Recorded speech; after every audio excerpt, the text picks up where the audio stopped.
আপনারা জানেন কি, শ্রীকৃষ্ণের চক্র, অর্জুনের বানর চিহ্ন যুক্ত দিব্য রথ, গান্ডীব ধনুক সেগুলো কোথা থেকে পেয়েছিলেন তারা? আপনারা সকলে হয়তো জানেন, অগ্নিদেবের অনুরোধে শ্রীকৃষ্ণ অর্জুনকে খান্ডব বনকে দহন করতে হয়েছিল।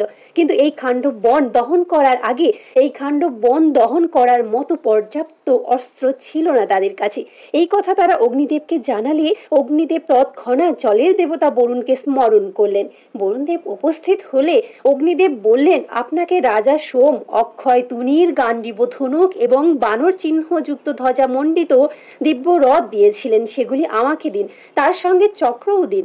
এগুলোর দ্বারা শ্রীকৃষ্ণ ও অর্জুন আমার এক বড় কাজ সম্পূর্ণ করবেন। বরুণদেব অগ্নিদেবের কথা মতোই সেই সব অস্ত্রের মহিমা বর্ণনা করে শ্রীকৃষ্ণ ও অর্জুনকে প্রদান করলেন সেগুলো।